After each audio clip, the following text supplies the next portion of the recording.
This week, the Indeglio brothers review the new Super Mario Brothers movie. Welcome to K&M Geekly. This is an on-location movie review. Nick Indeglio, Mike Indeglio. We figured what cooler thing to do after going to see the Mario movie Yes. by themselves with no children. No children. One 78-year-old. We did bring my mom just so that we didn't look like pedophiles. Yes. Which I'm not sure it helped. Well, Rita ate an entire large bucket of popcorn by herself and then promptly fell asleep. Yeah. Yes. Which was actually for the best for everyone involved. It could have been.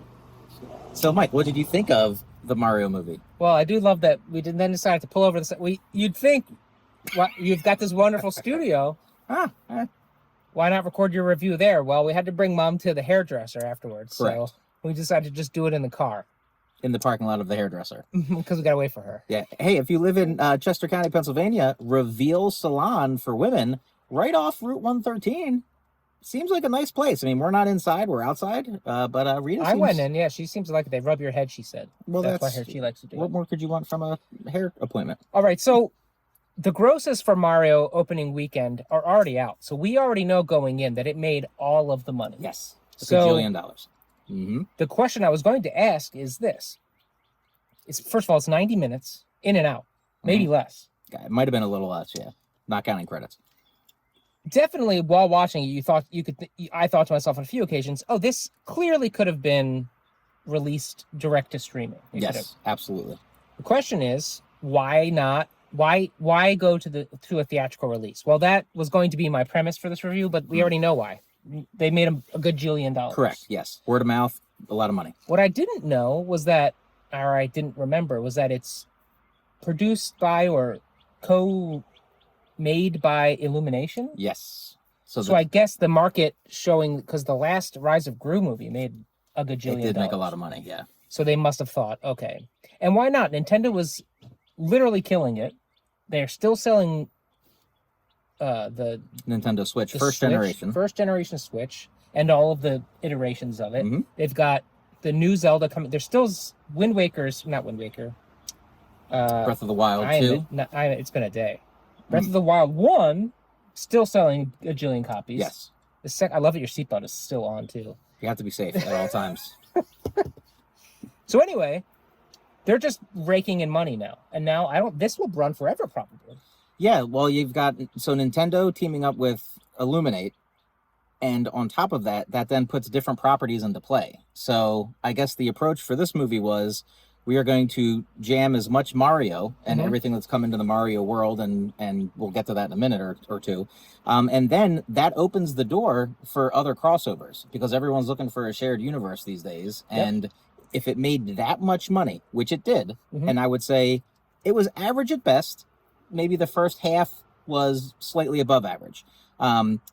They've got $1 million more that they can make. And you're printing money with a PG movie that is good for kids, adults, can go with their kids if they have them with them at that time. We did not. But essentially, it's a winner. You can't go wrong. Like, I don't know sequel-wise, right? But for this first one, they're literally in a space where they are going to continue winning up until the big releases start. And I think that's probably 2 or 3 weeks from now. Well, yeah, and then when this comes to DVD or whatever streaming service they choose, this is going to be one of those movies their kids, 8 to 12 to 15, watch 100,000 times on repeat. And what I was thinking the whole time was, this is good enough that if my kid watches 65 times, I'd be into it the first 30. Sure. I watched this again, I think. There were so many, it turns out, my takeaway is at least for the first, it was 90 minutes, for the first 30 minutes, the first third maybe, we were the target demographic. You and me. Yep. People who played all of the games from the original to, there's a person coming, so we're really testing. Yeah, the limits of. Yeah. From Mario 1 from the very beginning, or really from the Donkey Kong Mario. Their first game, Jumpman. Yep. All the way through Mario Kart and Mario 2 and Mario Galaxy. There was so many references. A Kid Icarus reference was in there. Plenty of Punch-Out references. the Mario Galaxy reference. You check the little star guide. Luma. The Luma, right? So many cool wink and nods, and it was really great in that the script was very tongue in cheek, very much like the Sonic movie, where it was self-referential. It knew what it was. It really knew what it was, which is interesting to me because one thing about the Mario games that excel at gameplay and sort of a vibe, they're not really scripted games for the most part, or story driven either. But they take themselves very seriously. There's never any sort of wink and nod much in those, right? The whimsy is the ridiculousness, and the gameplay, like the structure of the levels. Every Mario game, with rare exception, I could maybe think of one or two that I didn't really enjoy, had a very unique formula. The way the game was played, the story really didn't matter. In fact, the only story that really had a whole lot of cohesion for me was Mario Galaxy, the first one. Yeah. Where it's like, okay, I definitely know what I'm doing here. So playing into the actual movie bit, you're right. The first 30 minutes, I think, super focused, and it gave you something a little different as it was popping references at you left and right. Like, you could have not paid attention to the story because all you're doing is looking for Easter eggs. I think where it fell a little bit short, though, is when they reached the third act of the movie, which is about where Rita fell asleep.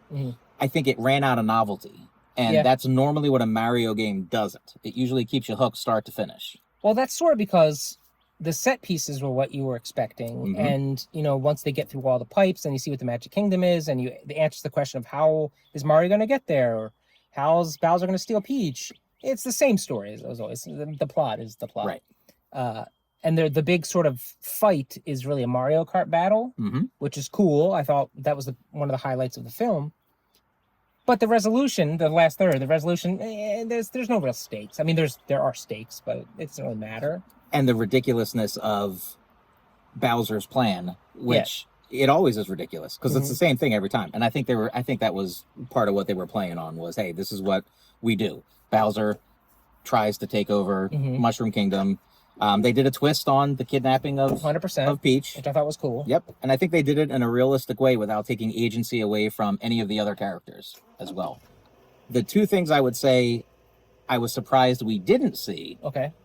One, my assumption is they didn't give us reveals on several characters you would have expected to see because they're planning a sequel. That's why I would say you don't see many of the characters who could have appeared. Yeah, I would say this was a test case, right? But I think here's the other thing, though. Yeah, go for I think it. the other thing that should have been part of this, which I'm really shocked wasn't, because it works so well in the Lego movie, was there was no original character that eventually would transcend and make its way into gameplay down the line. This was a perfect opportunity to do that. What about those birds? Those like little blue birds. I think they've been. Aren't they Cheep Cheeps? Or am I thinking of a different? They might be the penguins. I thought they were gonna be the thing, but they weren't really in the movie so much. Yeah. Where I think they let themselves down a little bit, or maybe it's hard to know, is the two characters who really steal the show, in my opinion, is Luigi, who's incredible. Yep. It's Charlie Day, and he sort of gets sidelined for the movie. He gets a big hero moment at the end, spoiler alert, but he's not in the middle chunk of the film. Right. And Bowser, who was Jack Black, who's improving, chewing the scenery, and is hysterical. And I think, well, there'll be more movies, I'm sure now. Yeah. But I could have used a little more Jack Black. Now, what got baked in, which really helped this movie, I think, is the controversy over Chris Pratt and his voice. Oh, the fact that they had already addressed it at the very beginning of the movie was, I think it was such a good, in a positive way, slap in the face to the crazy fandom, similar to Star Wars types who ruin everything before they even see it. Yeah. Where they're just like, oh, this is terrible because it's not exactly what I wanted or expected. But they hit that head on. They knew where they were getting at, and they addressed it. I thought the way they peppered in some Easter eggs about the different kind of vocalizations you're used to from Mario, and I thought the MacGuffin of why are they doing platforming? Right. They're like jumping, having to do obstacle courses. They kind of address in a tongue-in-cheek way. So, and I learned about myself. I'll say this. I'll go off on a tangent for a second because we have time. We're waiting for my mom. Correct. I was thinking about the evolution of sort of children's programming, right? Well, there was the cartoons and such when we were kids, which was just they were just commercials, which I guess you could argue this is also a commercial, although they don't need it. Correct. Yeah, they definitely don't. And then there was PBS and Mr. Rogers that were a little bit more iterative based. They changed their pacing and they changed the formula as they learned how the audience responded, right? In real time, and because of psychological studies and interacting with the audience. And then you had your Barneys and your Blue's Clues and your Nick Jr. type programming, which was much more science-backed about the cognitive research on toddlers and their attention span and such. And then you entered this kind of new phase we're in now, where everything is put on the YouTube and the TikTok, and it's short form and really small. And and this movie feels like it was trying to kind of combine those things. It felt paced, like it had been workshopped and play tested within an inch of its life. It knew exactly how long it should be. It knew when. It never, the pace, there was no They never slowed down. Yep. It was this thing, next thing, the fade into this, music cue, that thing, bam, bam, bam, bam. It was, but I responded to that. I was like, I love this. It worked. Don't give kids any time. They don't want, it was like a candy rush. No, and with the exception of Princess Peach, I think that all of the characters were still well developed enough to where you cared. So Mario, Luigi, Toad was great. And got moments, you know, where you're like, okay, this is what Toad's all about, Mario, Luigi. And they did it for the princess too, but it came later, so it didn't feel as earned, maybe. And that's, again, you know that what they set up with the princess in the flashback is for a sequel. So it's like, okay, that's coming down the line. The fact that we can even talk about it for 12 minutes and that there are plot points and character development in any way, shape, or form is actually a testament to the movie, because it didn't have to have any of that. But that said, a lot of the Illumination films do. Even the crappy Minion movies, they make an attempt. Yeah, and what I think I'll say this. Here's a knock and a reverse knock. A backhanded compliment, I'll say. Despicable Me, one of the first that really like stuck, and even the two sequels, 2 and 3, that were the direct sequels, they're genuine funny moments in that movie. I would say that the laughs and the gags and the jokes in this movie weren't quite as good.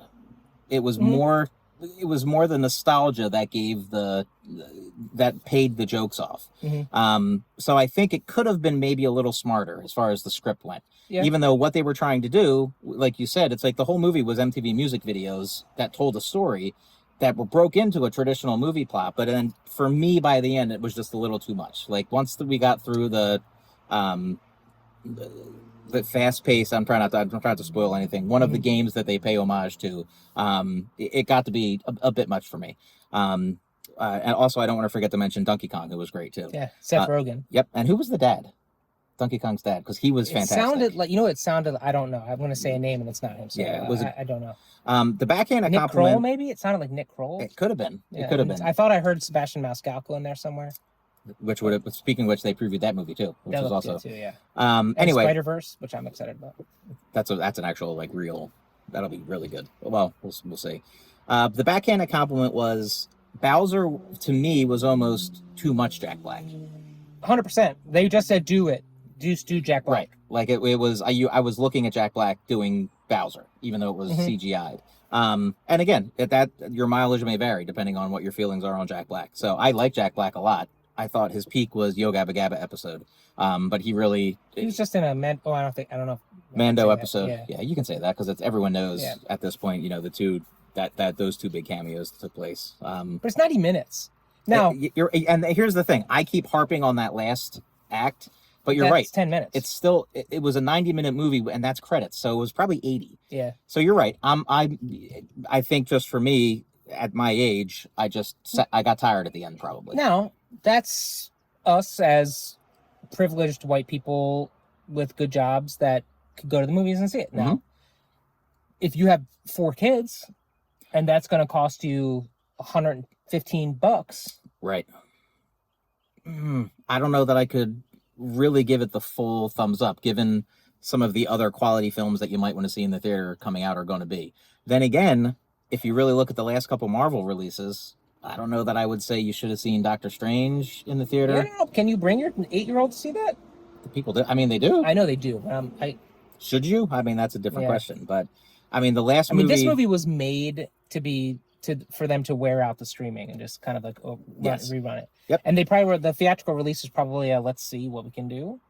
You know, maybe they had the deal with Illumination. They were like, I don't know, but they're making all the gajillion dollars. It's that's the thing. Like, they had to have known, prediction wise, the forecast, they're way over what they projected. Yeah. But at the same time, that's going to drop off as soon as we get, what's the next big release? Because we're close. It's mid-April. We're heading into May, and May is usually when you start getting your first big drop. Which I'm trying to think, is it Guardians maybe, or Guardians 3 is coming really soon. Okay, so that when that comes, that's going to be the end of the run. But like you said, then once we go to streaming, whatever platform it goes to, which you see a lot of their stuff on Netflix. Well, and they're going right into the new Zelda next month. But then you figure the door's blown open, right? Speaking of Zelda, they just concept proved a Zelda movie probably on the way. Yep. What else? I mean, they did.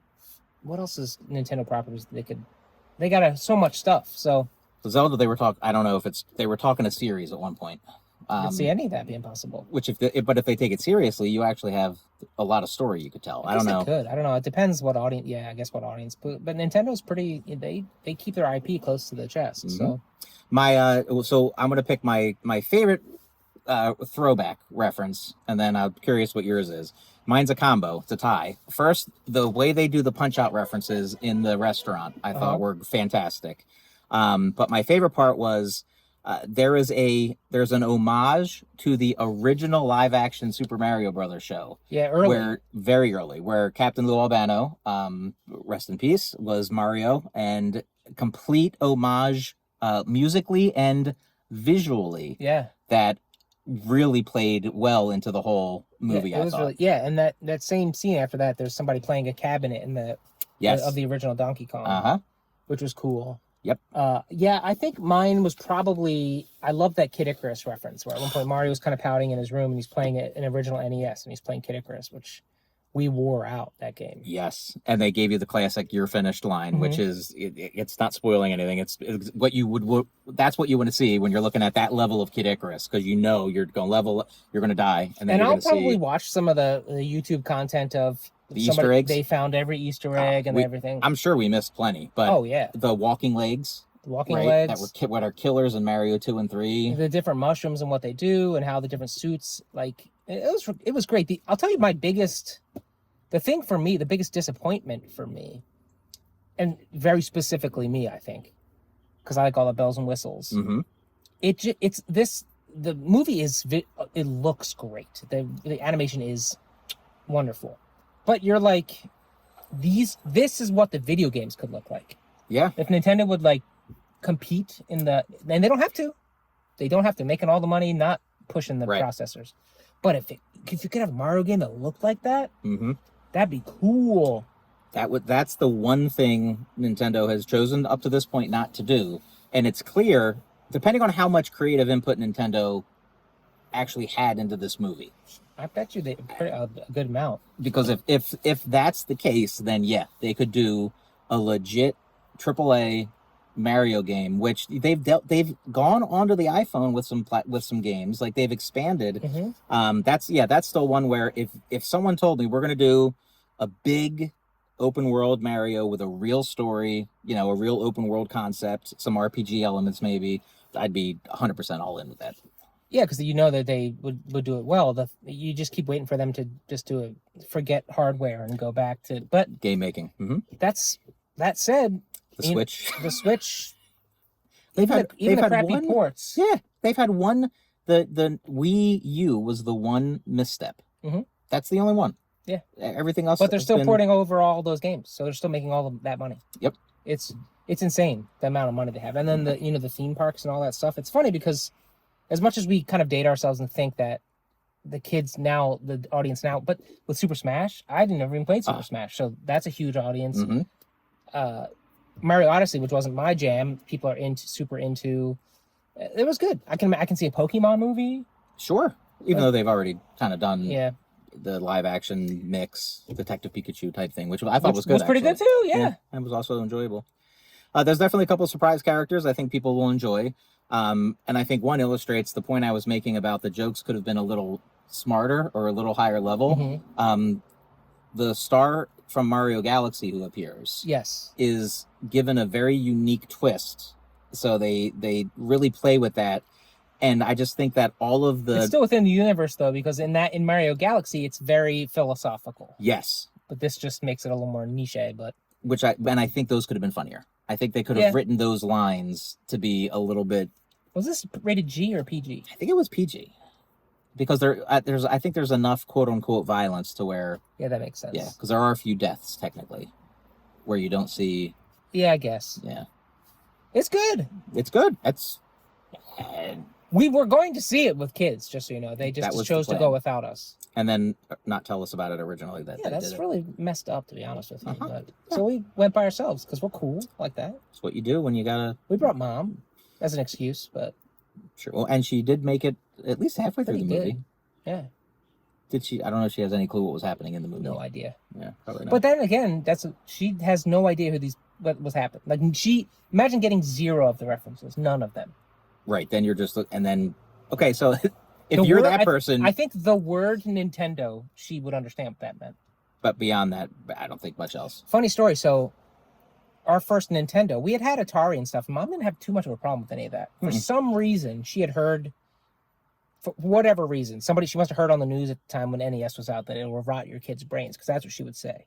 She's going to rot your brain. So we weren't allowed to get one. We must have been begging for it, because she would say no.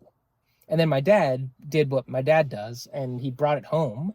And I remember, and I was a kid. I was very young. I would have been, 8 years old?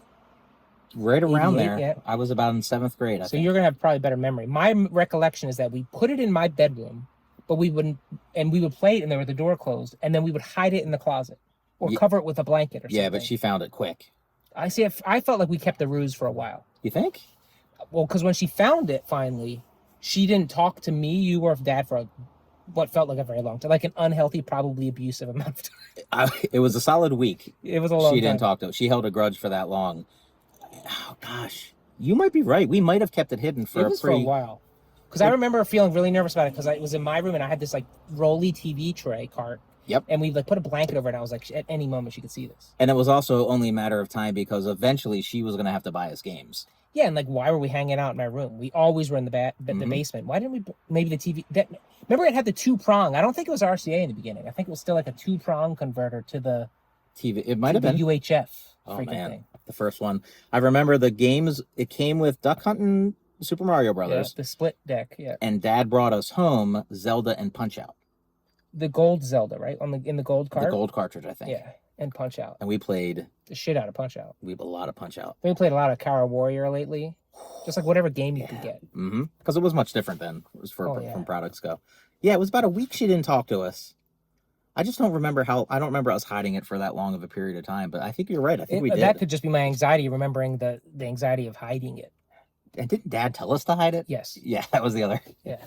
How's Mom not going to notice? Do you know, we should probably Google, what did Nintendo cost? Because I remember, shit was expensive even then. We had started saving for it. I think it was $100. No way. It was more. The console was more expensive than that. I think it was $100. Because the games were $60 or $40. No, they weren't that much back then. You got your phone? I do. Yeah, my phone is currently Googling the episode. You need to... How much... Hey Siri, how much did the original Nintendo Entertainment System cost at release in the United States? $89.99. Included the console, 2 controllers, and no in-pack game. Now do what inflation is. Oh, inflation? That's I'm sure. Do you think she can do that? What is $88 in 1988? $443. Wow.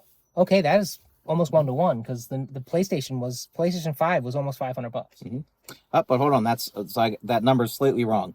So the Nintendo Entertainment System that came with Duck Hunt, Super Mario Brothers, and the gun was a $200 package. $89 or whatever that was. Because we had the gun. So $200 would be $443 today. Dad didn't skimp on us. Man. That's why he's like, don't tell your mother. Yeah, that's a lot of money back then. Well, that's how he rolled, man. That's it.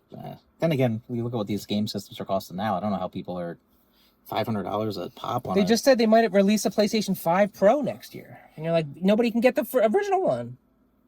What's the program? But we're not even accessing half of the hardware that we could be. There's a game. Oh, not Breath of the Wild. The new Horizon Zero Dawn, which I haven't finished. The West, Forbidden West. Yeah, Forbidden West. The DLC for that is the first content that's going to be PS5 only. Really? They can't do it because they can't do it on the 4. Yeah. Okay. So that's sort of the bridging to the next gap, which is cool. Yeah, I'd place that. That's interesting. They'd make that move because they need an ace in the hole. As much as I think their exclusive games are excellent and the sort of system seller. You know, you talk to Keith, who's been an Xbox guy, and he hasn't played Last of Us. He hasn't played Nathan Drake. He hasn't played any of these games. But also, but Game Pass. And there's plenty to play on Game Pass. And because this coming year, there's gonna be plenty more. Mm-hmm. So, I don't know. I mean, I think the PlayStation 5 sells on the exclusives. You got to think about the marketing. God of War, Last of Us, and it is an awesome system. I mean, when they say no loading screens, that's the killer for me. Mm-hmm. You can really sit down and within 30 seconds be playing a game. And you can actually swap between two next gen games doing it. Although the Xbox does the same stuff, it's just that the games aren't quite. It's getting weird now with the games are so big. So like if you have the small Xbox, then you need external hard drive space, and right. I used to really like owning my own stuff, but I've gone pretty much digital now. It's significantly easier, but at the same time, you lose a little bit of that opening day feel. Although I would say that the way they do pre-ordering and it downloads things some of unlock at midnight or whatever. Yeah. So it's like it gives you some of that rush, but it's not the same as when you would go to the store. GameStop. What were the Babbage's Electronic Boutique. Yes. And then you have the cartridge with the booklet. There was another one like Babbage's we would go to. Sam Goody. Nothing beats places. Toys R Us. Because you go to Toys R Us, you look at the games, and then you'd have to take the slip, and then you go. If mom said yes, you could go to the window. Yes. And then some teenager would go back into the vault. Put their cigarette out and bring the game back out. Uh-huh. That was the day. And I would take the books to school with me. And read them for SSR? For the what's the vibe? The unboxing effect, I guess. Or ASMR, right? Mm-hmm. And then you needed Nintendo Power magazine. Yep. To get we never got it. We didn't have Nintendo Power though, did we? We didn't, but I think we would borrow it from someone. So I would watch my friend Ronnie's. Because that's where the codes came from. Mm-hmm. 007-373-5963. Correct. Is Mike Tyson. Mm-hmm. And then you rolled up, down, left, right. Yeah. Contra. Oh man, we wore Contra out too. Contra, Akara Warriors. Now think about that. Double Dragon. But time is a flat circle, right? So the NES, and I think about all those games we played on it. It feels like there's so many years to that life cycle of that console. It feels like we grew up. But SNES, I remember getting a Super Nintendo, and then I'm remembering I didn't get a GameCube until I moved to New York. So I had a PlayStation 1. Well, don't forget, if you're doing Nintendo lineage, because you have N64 in between. And that's Mario Kart. That was where the... Oh, yeah, Double Dash. Yes.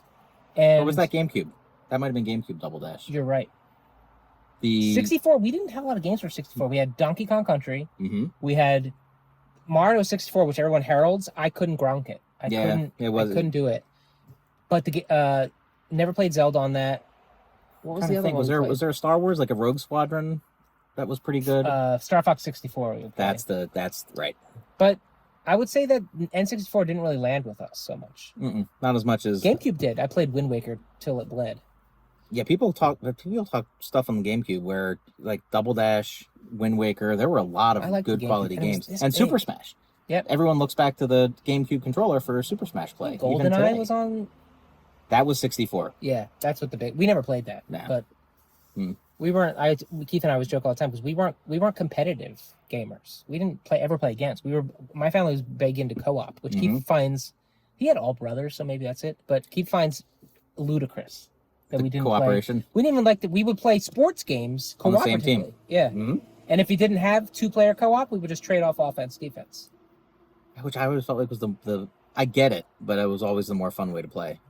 I thought, but I don't know. It's sort of like D&D, but then Keith's into D&D, so that's cooperative for the most part, I guess. And very creative storytelling as well. Yeah. And there's a lot of gaming that is cooperative now. So once Left 4 Dead and, a lot of the, not Battle Royale games, but that whole idea of the 4-player co-op games. Well, a lot of games now, or party games, a lot of games too are not ending based. Like they're like just kind of vibe games. Yeah. Like Among Us and all this. I guess there are end states, but they're not really about that. You're just kind of doing. Well, look at Destiny. Yeah. Like from that always perspective, always online, and that thing's been going on for over a decade at this point, I think, or close to. Well, what's one that?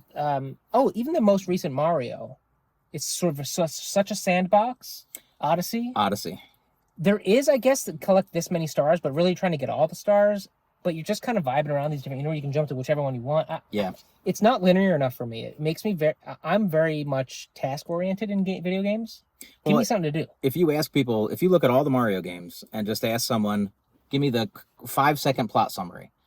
Aside from maybe Super Mario Brothers and some of the Paper Mario, like some of RPG games, I guess it'd be hard to define very easily. Like, oh, the objective was to do this, because it was always Bowser and something else kind of going on there. Galaxy was the first one that really caught me. Like, oh wow, this is like a good story. On top of it was also good timing for me. It was like a return to Nintendo, and it was just it captured something. That was like a really special time. I felt that way about way you felt about Zelda, the most recent Zelda. Yes, it captured something. You wanted the book, you wanted to collect. I didn't get that with the Zelda, but I'm hoping to in the second one. I'm curious. I actually am curious now, because it's been so long since I've completed Breath of the Wild, but I was into all the collectibles and the amiibos, right? Amiibos? Yeah. I'm hoping part 2 lets you use those again in some form. You know what I mean? Like, for those who invested a lot into that, maybe. It doesn't have to necessarily. I think the way they're solving the problems I had with the game are very interesting. Oh, I didn't like the weapons breaking all the time. So now you don't need to save up that stamina. You can just like cobble things together and make a strong weapon no matter where you are. I hated the fact that my stamina would run out and you had to make a decision. Do I want to invest in stamina or do I want to invest in hearts? Well, you can beam up, so you don't need to worry about right. They've blown up the sandbox more, but also fixed a lot of the problems in doing so. So if the story is even remotely interesting, I could be into it. Which the story of the Breath, we've talked about this a number of times. I don't know if we've ever talked about it on a podcast or any type of show.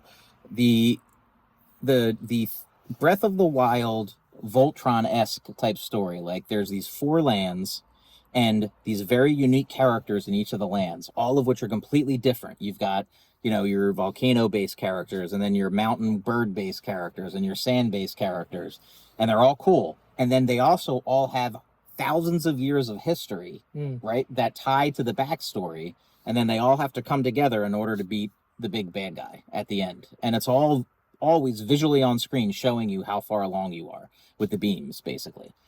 I was totally into that. That's cool. I was also into the fact that, okay, if I want to be good at this, I have to learn to craft, right? So you spend hours reading online and trying different things like that. Now, the place where I fell short is I am not good at puzzling. So I had to cheat using YouTube cheats. See, that's kind of the only thing I like in the puzzle. That would be a good game to play together then, I guess. Right. Like for dungeons, I'd invest the solid half hour into a dungeon or so, but then at that point I'm like, okay, now I'm bored. Like, I can't figure this out. I'm not getting it. I need a little help. And there was a little bit of that, just a little bit, when you get to each of the 4 boss battles prior to getting to go to the castle. So I think I'll be better at it next time around, but I don't know that I'm ever going to have the skill set to do it without help. See, like even the idea of, just for me, crafting in any way, shape, or form, boring. I don't want to have to cook soup. I don't have to do any of that crap. I don't want to have to craft my armor in games. I hate having to upgrade. It does nothing for me. I've seen all the implementations. None of them have worked for me. It's just not I don't like, even skill points. I'm like, just make me, I like to be strong. I like to be OP from the beginning. There are times, like The Witcher, for some reason, that kind of worked for me. I didn't mind going slow, because if you like being in the world and you don't mind spending all the time. The best one I've done recently is the Harry Potter one. It's fascinating. Because they had to do so much cutting from it. I think they had such bigger expectations that they really narrowed it down at one point, and I was like, yeah, this is working for me. Right. More focused experience. My biggest problem with the Forbidden Wests was that their systems, they kind of just exploded, and there was so much stuff and I was like, man, I'm not feeling that. But it's also a more complicated story. Like in Horizon, there's a lot to that story. It's more than you actually think when you get out of the trials and whatnot. You played the second one?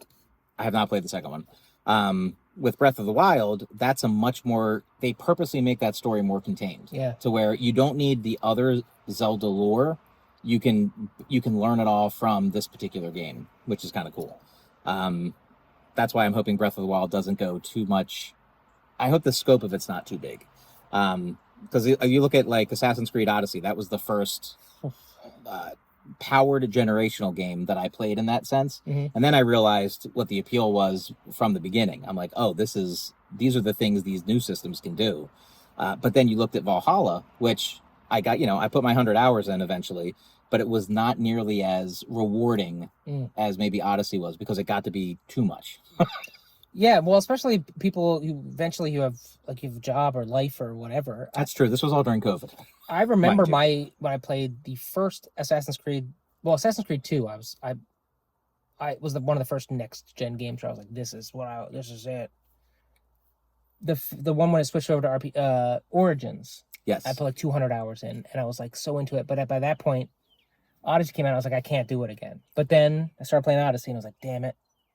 And I did it again, another 200 hours. So that's when you were like Valhalla, and I was like, I can't. Yeah, I just can't go through it again. It's like putting a pet down. You're like, I can't do it again. I can't go through it. But I downloaded a cheat and just like made myself super powered. You were telling me that, yeah. Just started from the beginning, but even then I couldn't finish the story because it still takes a long time to get through all. And I do think Odyssey's Cassandra and that family was much more endearing than in Valhalla. It's funny, as I'm getting older, like we talked about this too, because I guess of time and different things, I think actually privilege hurts in a lot of ways. It used to be you get a video game and if it sucks, you better play it for forever because that's all you got. Now, if I don't like something or Game Pass and it doesn't hit me right away, it's like a book. Grab me within the first couple chapters. I don't need to waste my time on it. Right.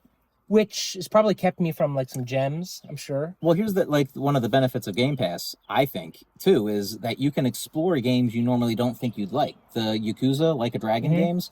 I'm like, I don't know that I could ever get into this, but it's on Game Pass. Yeah. It's not costing me anything other than the subscription. Let it download for a couple days and then give it a shot. I'm trying to train myself. Like if a game isn't 100%, like I like the way my OCD works is that I want to do all the side quests and chunk up everything at every level until I move on to the next big story beat. But sometimes these games, that makes them, there's too many side quests or they're not as interesting and it kind of wears you out. That's what happened to this with the sequel to Forbidden West. I'm just kind of burnt myself out. Yeah. I was like, and then I didn't finish it. And I hate going back to games because I don't know what I'm doing, and now I'm higher level and I'm getting my butt kicked, and it's just not as fun. Relearning the whole system. Oh yeah, but I like the research of games, talking about them, knowing what's coming more almost than playing them at this point, which is kind of. It's got to catch you. I played through, and again, stupidity helped me with Odyssey, Assassin's Creed. I didn't understand any of what was happening from a leveling perspective. So I just played through the main quests. So I completed the actual game without the DLC in about 35, 40 hours. And I'm like, wow, now I can go back and do this other stuff. And then found out this is a game in and of itself. And then with the DLC, that's when it started to click. Like, this is what it all means. This is why you want to consider, leveling up to this. So then you can go do these, the mythical quests and all that stuff.